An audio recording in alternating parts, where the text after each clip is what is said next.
Hello and welcome to this episode of the Worship Band Builder Podcast, where we are working with you to lay the foundation for skillful worship. I'm Eric Roberts, and I'm joined by my co-host, Emily Roberts. Hello. Welcome to you guys on YouTube and on Apple, Spotify, wherever you get your podcasts. I assume you're getting them right there because you're on the podcast right now. But if you want to see us and actually look at us and talk to us and click the button, we're waving to you out there. Waving to the YouTubers. Okay.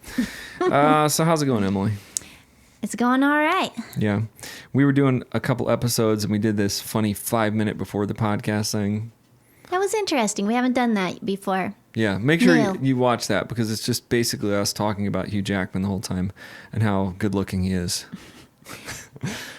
I wasn't doing it, for the record. She wasn't doing it. All right. That's awkward. We're Look, you can be awkward if you want to. Are you an awkward worship leader? Put that in the comments. How awkward are you? Most of my friends are awkward. I grew up with mostly awkward friends, and everybody knows it, and that's all right. If I find you and I'm your friend, just know I think you're awkward. If I really think you're cool, then it's because I think you're awkward. Right? Well, you do seem to draw some unusual types. Yeah, kind of like P.T. Barnum. P.T. Barnum. Well, not exactly. Okay, All I right. think we need to start this over. Hey, I know we don't. I have friends, and they know they're weird, and that's okay. We'll just go with it. We don't have a start over button. We don't have a start over button. It's unfair to start over because then people don't see our authenticity. It's like, So being authentic is the primary goal here. Yes, not protecting my friends' feelings. Okay. First, listen, why does the mix on our live feed sound so terrible? Are you asking yourself that, or have you asked that, or was that a question that you were asked in staff meeting this week?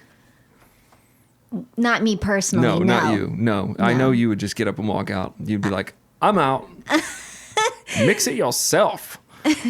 That's how she dare is. you. That's how she is. But no, this episode is called Improve Your Live Stream Sound with Gear and Musicianship, because you can't really just improve your live stream by gear. I know people who buy a bunch of gear and they think, oh, we have all this awesome gear, and then they don't have great musicianship, whatever. Or you have this band who's amazing. They walk in, you put like 3 junky mics in front of them and they sound like the best thing ever. There's something about the musicianship that can override any gear. It happens in the studio. Not any gear. Maybe not any gear. But you a lot of it. Yeah, you give a really good guitar player just some junky guitars and stuff, and he could put on a performance that would be phenomenal. Like my Uncle Red back in the day, making himself a banjo out of a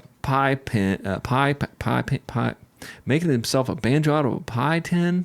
Pie tin. Yeah, he did that. And he was one of the best banjo players in the entire South Dayton area. Is that right? Red and the Banjo Ramblers or something. Red and the Rainbow Ramblers. Red and the Rainbow is Ramblers. What it was. Yeah, and I have his record now.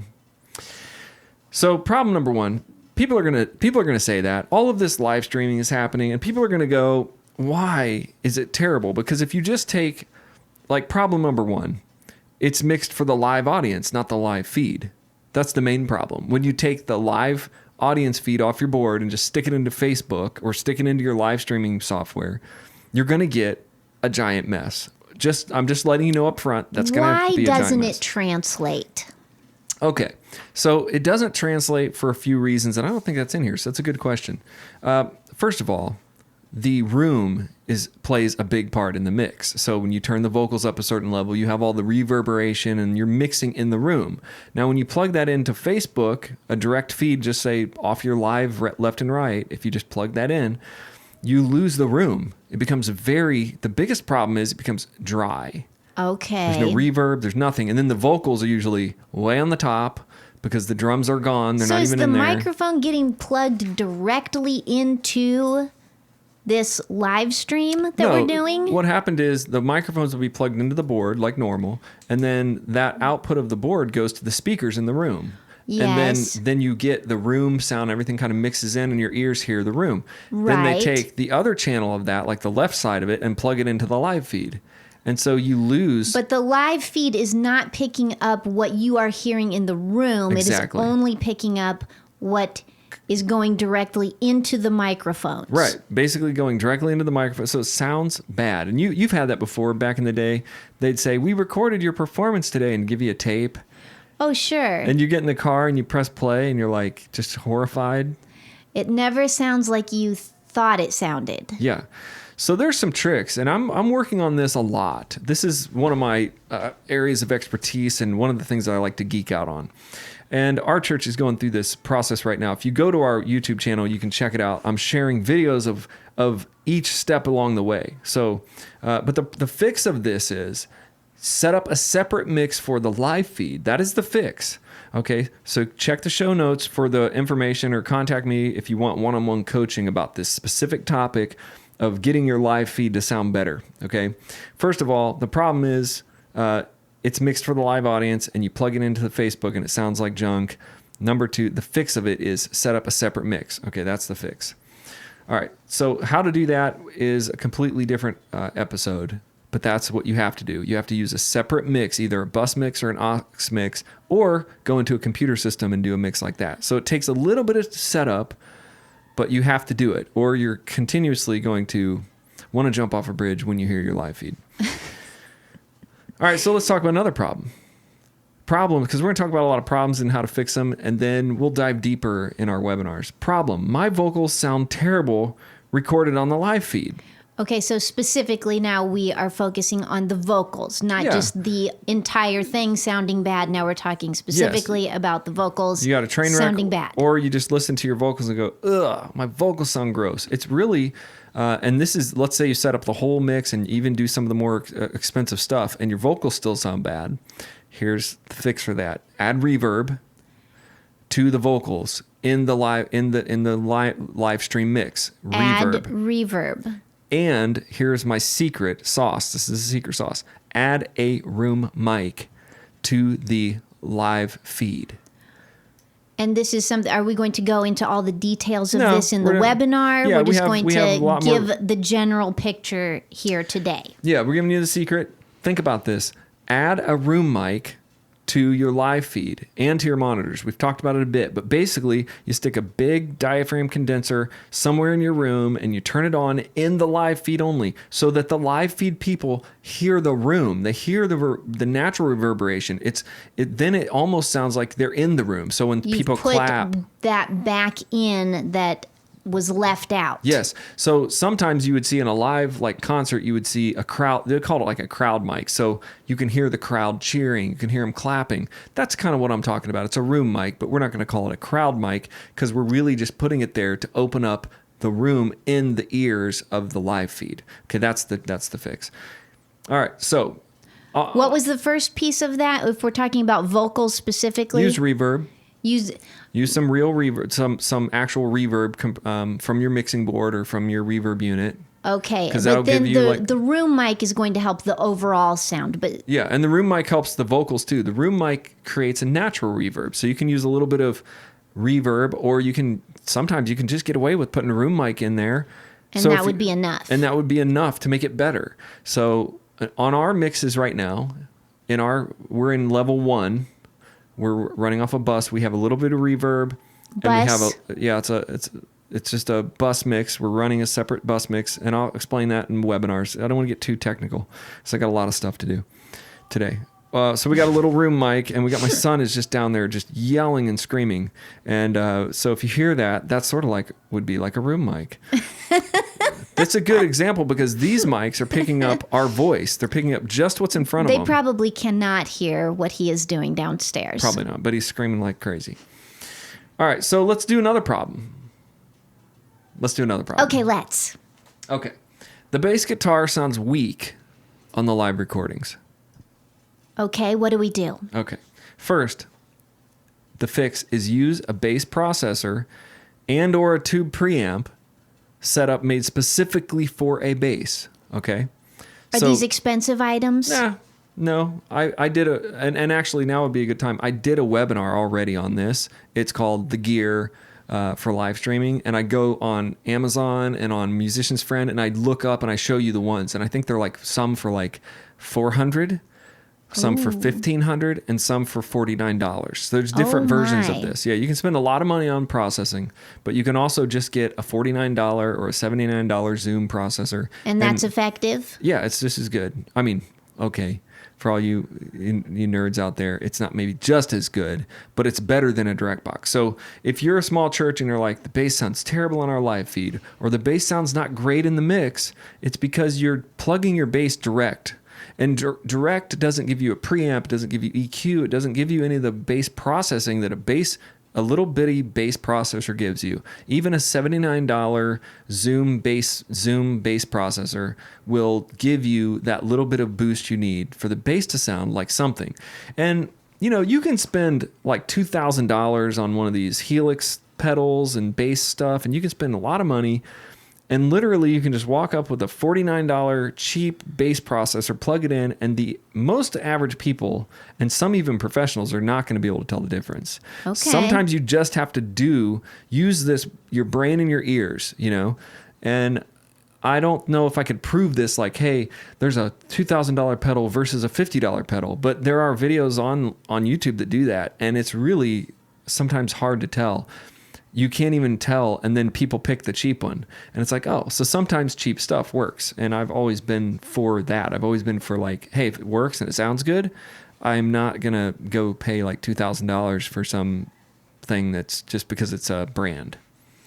You're Nor not should you. an equipment snob. No, and you shouldn't be either. Things that worked for your room mix just don't work for the live stream mix. We kind of talked about that. You have to tweak and make adjustments to your setup, and you have to be intentional about your live mix. You have to start thinking about it today as a separate mix. It's your room mix. That's your live. Let's call that your front of house is what they would call it in like the industry. Front of house. That's like your speakers blowing the sound to the people. That is one mix, and then your Facebook stream is its entirely different mix with its own problems, with its own levels, with its own needs in terms of compression and reverb and a room mic and some other things. And that's how you get a good live stream on Facebook. So does this mean I need 2 sound guys now? Yeah, you're going to have to just go ahead and get 2 sound guys. Yeah. Oh boy. Yeah, get 2 sound guys. So let's go on to this. So you've got some gear and you've got some sort of fixes, but I wanted to go through this and I don't know, maybe we should have Emily. I've been doing this. This looks like a ginormous amount of information, but I kind of think we should just go for it. Let's just go for it. You've got more still here? Yeah, I've got a whole nother page of this. This is really exciting because we said this is improving your live stream with gear and musicianship, and so. Let's talk about musicianship, and we'll buzz through these because I've got it for each instrument. Okay. Some tips for each instrument. Yes. We've kind of already talked about the bass, and I'm getting these for real. This is real life stuff because we're working on our live stream right now, and I'm working as the sound guy right now and kind of the producer of the sound mix, but I'm also going up to the stage and saying, hey, bass player, can you not slap your bass like that? If you slap your bass, it sounds okay through the system, but it sounds really bad in the live feed. Okay. So there's some things that you have to take care of with your band, and that's what this list is. Excellent. So let's hear it. Okay, acoustic guitar. Guys, strum softer. This list is on the website too. Strum softer, don't bang on the guitar. There are a lot of guitar players out there just banging their guitars really hard and strumming really loud, and it gives you terrible tone on the live mix. Now, is that true also just in general? Yes, it is. Yeah. I thought it might be. Yeah. So we have, like Maddie's guitar tone is phenomenal, but Maddie plays very soft. But that's like a mixer's dream. Ah. And I used to play really hard, but you just, over time, you can tell. You can put 2 guitar players on the same guitar next to each other, and the sound that you get is different. One of them plays soft, one of them hits pretty hard. The one that's hitting hard is more jangly, it's more harsh, it's brighter. So in general, if you're trying to play for a record, or if you're trying to play for a recording, or which you are now because you're playing for your live stream, you have to lighten up on the guitar overall. Okay. Okay. So acoustic guitarists, ease up. Ease up, use some processing, some compressor, some reverb. Going directs sounds flat. So that's a lot to say, but we're not going to go through every little detail, but get yourself a processor too. Get yourself a little floor pod that has some reverb, has some compression. And that's something you covered in that webinar? Yep, covered that in the webinar. What's it called again? Oh, it's just on there. I think it's called Improve Your Live Stream with Gear and Musicianship. It's the same title. Okay. It's just a webinar. It's really cool. It's just me going through basically a shopping spree. All right, voice. Number 1, use the correct mic for your voice. And how do I know that? Just have to find one that sounds good. So we just try a few on. Yeah, try a few on. Shure SM58s, start there. $100, industry standard. So you don't have to pay like thousands of dollars. But right now we're going through our worship band, picking the different vocalists. We've got a guy who's got a really deep voice. His voice doesn't sound great on the same mic that our worship leader's voice, who's got a more of a tenor voice. The mic matters. I found a mic that fits me. It's a PR, Heil PR35. I love that microphone. And let's just add to that you are a baritone. I'm a baritone, and it has a very great bass response. And in fact, the mic that sounds great on Robbie is the CAD 195, which is an older mic, but it was the mic that I used to use in the studio. Robbie is the tenor you referred to. He's a tenor. That mic is a very good mic. So mix with a lot of reverb and compression, and make sure you're using a room mic. We kind of talked about that with the vocals. Yes. All right, let's go to the drums. Find a mic that you love and bring it with you. I think it's gross to sing on other people's mics anyway. Oh, that was for the vocalist. Yeah, I just threw that back in. Yes, okay. Now we'll go on to the drummers. All right, so drummers, which is really causing our room a lot of trouble right now. Our drummer it's not his fault. It's just that the room is long. It's very concrete on the walls. It's got metal doors all over it. So the drums are like he's in a cannon, basically. It sounds like he's at the end of a big cannon. He hits the bass drum. It's huge. So I told him the other day, play a little bit softer. He was kind of playing real soft in rehearsal. And I said, that's really about what I need you to play so that I can mix everybody else. So play with dynamics, but not as much. Play with dynamics, but not as much dynamics. I don't know what that means. Oh, okay. I think don't go quite so loud, but you can still add the emotion to the song. Yeah, and what I meant was, I did mean to say that. Keep it steady in the dynamic range. So don't be, on our live feed, the problem sometimes is our drummer would get real soft, like on a soft part. Well, then he would disappear on the live mix. Okay. On the streaming mix. It'd be like he would play the bass drum really soft. So there's not a lot of room for him to go all the way down to a pianissimo and all the way up to a fortissimo. He's got to curtail his range. Yeah, I think so. And at least in my mixing experience, this short time I've been with working on this, I really like the solid bass drum feel, but then when he goes soft, like the bass drum's gone, and they want to hear the bass drum. So I say, don't be so loud, first of all, and then play dynamically, but don't go real soft, real loud, real soft, real loud, because we're trying to mix it. We need to kind of stay in a medium volume level. Yeah, especially until you have the mix really tweaked out. In other words, the room mic is really good and everything is perfect. Then you might be able to get some dynamic. But in general, your mix is rough. It's dry and rough. So you need your musicians to play at a more steady level, drummers included, and use far less crash cymbals to cut down on mid-range. So drummers who are banging on the crash cymbal all the time are destroying the actual produced mix. Okay. They're basic, unless we can get it out. But we can't get the cymbals out in our room because they're just overshadowing everything. So you could use almost no cymbals, and I'd be happy with that as a mixer. Maybe like one crash cymbal every 20 measures. You're breaking hearts all over the world. So get off the crash cymbals, drummers. And really, the more expensive crash cymbals you have and the smaller crash cymbals are going to make it a lot better. So if you have some cheap cymbals, then that's not as good. All right, so let's talk about keyboards. All right, keyboards are a weird instrument. I don't think people think about this. They don't have any reverb really, unless, right? Well, you can put reverb on a piano. I was going to say, unless you add it. Yeah. But they're they're already plugged into the board. Yeah, they're plugged into the board, but keyboards themselves come with like millions of sounds. They come with tons of effects in them. You know, you can have like piano in hall, you know, piano in large hall. So it's going to sound coming through your soundboard like it's in a large hall. And the other thing with the piano is it has every sound, and this is what people don't think about. Keyboard or piano. Okay. It has 88 keys. It goes from the lowest sound of a bass guitar all the way to the highest sound of anybody in the band. So you have the full spectrum of EQ. Beyond anything anybody else in the band can do, I would think. Unless you got like... Maybe the way top of the electric? But the thing is, the piano / keyboard, as an instrument in a worship band, can stomp out everybody in terms of the spectrum of frequency. Okay, yes. It can play low notes, I'm with so you low on that it's like the bass player, it's muddying up the bass notes. If you chunk around in the middle of the piano, then you're kind of like jumping all over the acoustic guitar and the vocals. And if you play up high, you're kind of, that's really probably the best place to play because you're kind of up there. Nobody's really up there. No man's land. No man's land. And you can tell that when you're playing keyboard. If you play up high, like the 4th, 5th, 6th octave, you can kind of hear yourself in the mix because there's not a lot going on up there. Yeah, it cuts through. But in general for keyboards, here's what you got to do. Play less overall.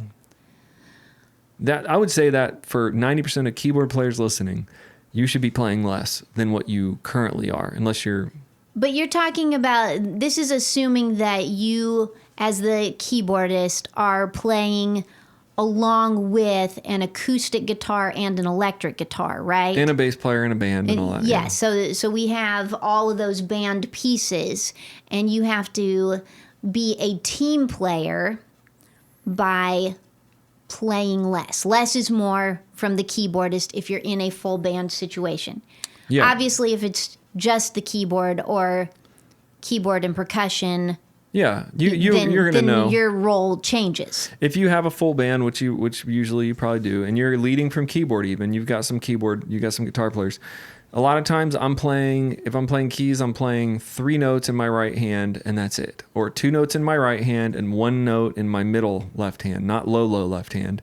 A lot of bass players, I even saw a thing online where they took some like duct tape and taped off the first 2 octaves of the keyboard, and like the bass player wrote on there like "don't play." Oh my goodness. Because when you have a bass player playing and then you have keyboard players will stomp on those bass notes. Sure. It just kind of muddies up the bass line. Yes. So bass players don't like keyboard players thumping all over the low 2 octaves of their keyboard. I get that. Now, But doesn't that feel restrictive to the keyboard player? Not really. I mean, it's the same with anything. I mean, if you want to be in a band and you want to be in a mix, then you got to know where your place is. And generally, your place isn't on the bass player's line. That makes sense. But you're saying just a few notes at a time, even if you are leading from the keyboard? Maybe. Yeah, if I'm like, it depends on the scenario. If you're talking about, you've got an acoustic guitar player and a piano player and a drummer, you might have to carry more of the rhythm. But as a keyboard player, you really don't want to be driving the rhythm. It's not really... unless that's the style of the song that you're playing, that the keyboard is the driving rhythm. And most of the contemporary songs now are guitar driven. So usually the keyboard might get a starring role in an intro. Yeah. Maybe they get a lot of that. They get a lot of the instrumental break. The hooks are a lot of the piano stuff. So you might But they're not the driving force right now. No, they're not. Unless it's some style of music that's driven by an actual keyboard part, they get the cool intro part, and then the rest of the time they might only be playing fifths in the 4th octave and just little notes and stuff like that. And that's okay. You need to be able to think like that. Find a spot that you can come out in the mix and play that stuff. So maybe you find out, our electric guitar player's gone this week. I'm going to play in the 6th octave, like up in the C6 area. And I'm going to play some some fifths and some like driving little notes or some little licks up on that high end that you can actually hear. I think that's really such an excellent point about musicianship, that it's more important for you to fit into the team and the overall sound than it is for you to just have fun and get to jam out and do whatever you want to do. That's exactly what this whole thing is about, musicianship. if you're by yourself, you're probably going to play all the notes and stomp on the bass and hold the pedal down on the keyboard and you're going to fill up the whole room. But if you do that in a band, it's going to sound terrible. It's going to most likely result in you getting turned down in the mix, especially a piano player, because when a piano player is doing that as the mixer, you got so much going on in all those frequencies that you have to turn them down because they're basically stomping all over the guitar, the bass, and the vocalist. So you hear a bunch of keyboard, and that's why the keyboard gets turned down. That's a great way to not get heard, is basically just be playing all over the place. And that there is no way to mix that into a band. It generally is like the only way to really fix that is just turn it down a lot so it doesn't just muddy up everything. But if they're doing some really cool stuff up here on the fifth octave, they're just playing like eighth notes on a fifth, and you're like, oh, that's cool. You can kind of mix that high, and it's like it's adding interest. So you're playing in the band. And that's really what you've been asking of each of these instruments as you're going through the specifics of how to sound better in an overall live stream, is to be a team player. And it's a sacrifice because it is more fun to strum hard. And it is more fun to ride the cymbals and, play. It's so much more fun. But the goal has to be the overall mix. Yeah, especially because you're live streaming to Facebook and wherever else, and you're going to be heard by the masses of people who are going to play it back and go, that sounds terrible. So you really got to be thinking. It's not just that moment, that live moment in the room. Now you're just jamming with your friends and having this big worship experience, but you're actually using your instrument as a produced part of an overall live mix. That's what's really happening to church right now with all of this live feed stuff. All right, and then don't change your volume on the keyboard. Last thing, and this goes for everybody, but the keyboard player is the most likely to do this because they have a volume knob right there. Right. So they can turn their volume up and down. And the guitar players too, but they have their like pads or their keys, and then every one of those has a different volume. So you need to make sure that your patches all have the same volume and that you're not moving your volume up and down once you're done getting the gain set. The first part of rehearsal, you should not be messing with your volume knob. Oh, I can imagine that just throws a real wrench into the works for sound guy. Yeah, and especially with the in-ear systems now. Sound guy or girl. Sound girls too. The in-ear systems are basically set to the gain. So if you set the gain in the front of rehearsal on the keyboard and he's at like 50% on his little slider, and you set all the in-ears up, and then you go into your first set and he turns it up by 20%, it now blows everybody's ears up that much more. Oh, and if you've got in-ear monitors, so it messes with the gain structure. That can be damaging. Gain structures have to be set up front and left alone. Okay, and all your patches, we're going to segue into electric guitar now. Basically, this is really key for electric guitar. Your overdrive, your clean sound, all of those things you have to take care up front to set those all to where as you flip through your different pedal sounds, that they're all the same volume. Because then you, like for guitar players, if you're an electric guitar player, you know that your boost or your solo channel, your boost lead channel is going to be like 5% or 10% higher than the other on purpose, because as you go into a lead, you click your boost, and that's what it's meant to do. It's meant to pop you out of the mix for your lead. So if you're running that mix, that's not what I'm saying. I'm saying your clean sound or this sound or your overdrive sound, all these sounds should generally be the same volume, except for your lead boost, which should do what it's meant to do, pop you out of the mix by 10%. Seek out your killer tones, guys. Pedals, pickups, look for every advantage on the electric guitar. Electric guitars are hard. They can be harsh, okay? So work with your tone and find out what sounds good in the room. Our guy last week, I had to go up and say, hey, this guitar tone is really bright. Now, his tone was probably fine, but in the room we were in that moment, hearing from the house, it was like really harsh, bright harsh. So he had to go turn down his highs. But so like in his room or in his practice space, it probably sounded great through an amp or whatever. So you have to set up your pedals and your amp and everything for the room you're in. Can he or she, whoever is playing the electric guitar, can they hear that themselves where they're sounding, or do they have to rely on the sound technician to tell them this is, sounding out of sync out in the room? Well, you have to go in the room to hear it. So if you trust your sound guy, you can have him tell you.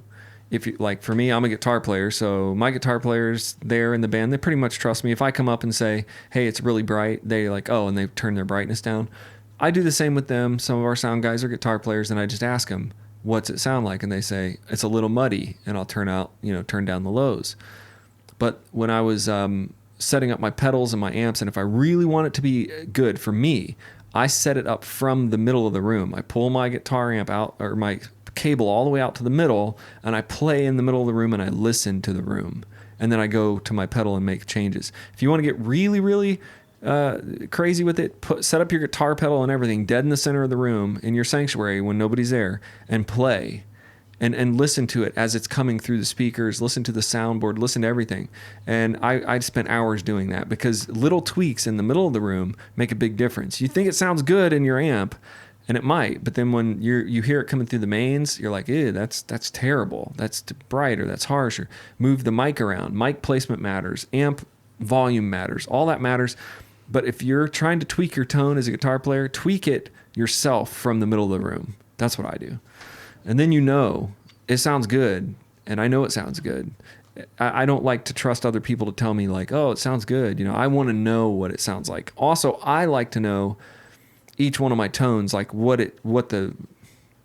how it makes me feel when I'm in the middle of the room. Is that bright? Is it harsh? Is it rocking? Is that my cleaner tone? I like to feel what all those feel like, just so I have the confidence. But that's if you have extra time to goof around with your tone. Same with the keyboard player, as he would do. Find room in the mix if you're an electric guitar player.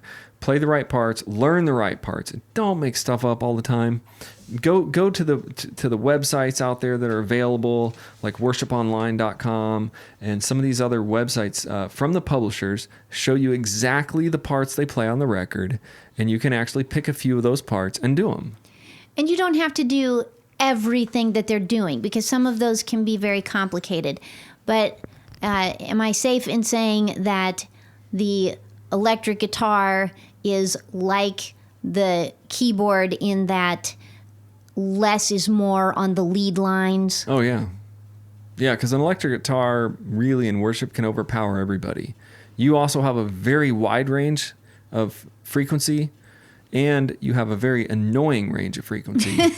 and you have a lot of weird pedal sounds that can be super stupid sounding. And, you just need to be very careful in what you do. So for me, when I play electric, I pick a couple tones that I know are really good. I don't use like 37 different tones. I use like one tone. And I have these on my website. I show you my pedal board. Go to the YouTube channel. You can see kind of the stuff. There is a worship tone sound. There are some pedals you need. I show you all that on my YouTube channel. But I pick really simple tones that sound really good, and I just use them, and I just play less, because everything you do on electric guitar can sound scary when it's you play it and it comes out through the whole room, and you realize you can like hurt people's ears with the high notes, and you just have to be careful, because the electric guitar is powerful in a live band. I imagine it can be tricky, because every song can require a different tone from your guitar. Yeah. So you probably have to pick some that generally sound good with most songs. Yeah, exactly. I have like an overdrive sound and a couple different pickups on my guitar, and I switch them, and I use my volume knob to get a little less drive or a little more drive, and you can have a couple different drives, but in general, I like just a really solid, good tone, and then I use my playing ability to create all the interest, so the tone is good, whether it's a little overdriven or a little clean, and then I just roll back and forth. I've always been a pretty simple tone guy. Back in my Herman's Dew days, I had an amp with clean and dirty. That was it. I didn't have any pedals or anything ever, and I just did everything. It was either clean or dirty, and I just used interest. I used parts. I used where I was playing on the neck. I used other things like that. Not like I have 37 guitar effects that I'm going to use to make this sound good. I was going to say, that's interesting, because I've seen that where the pedal board can be as big as a bus. They're just millions of pedals on the floor. Check out my pedal board on the website there. Go to Electric Guitars, or if you need to find it, just send me a message. I have a couple really, really killer pedals that do what I want them to do. The rest of it is just a really good amp tone. All right, so we're at the end of this. There is a free webinar called Improve Your Live Sound Stream with Gear and Musicianship. It's on our website. There's also a link in the show notes here it's a free webinar. You can register for it and take it on demand. Then also we do one-on-one coaching now for your team. So go to worshipbandbuilder.com/coaching, and Emily and I are both available individually to coach you. She does a lot of stuff about, building a set list and helping worship teams and talking to you as a worship leader, how to deal with the stress and cope with being a worship leader and building teams. And I work with a lot of people on, how to do the stuff we're talking about here. Produce your band, set up your band, build your band, develop a really good team around you. And then the foundation sessions for audio and for every instrument and your whole team are at worshipbandbuilder.com. That is it. This was a long one, but it was a fun one. Yeah, I enjoyed this. Yeah, she's getting good, man. She's going to get her guitar out and get her pedals hooked up, and she's going to start doing something. I'm going to jam out. Actually, I think she's just going to be recording a jazz album. Is that right? I hope so. She wants to do a jazz album. Well, keep an eye out for the jazz album. We'll see you guys next time. God bless. Jazz. Jesus jazz. That's right. All right, none of that, bar jazz. No, different. All right. Let us know what you think. We'll see you next time. Bye.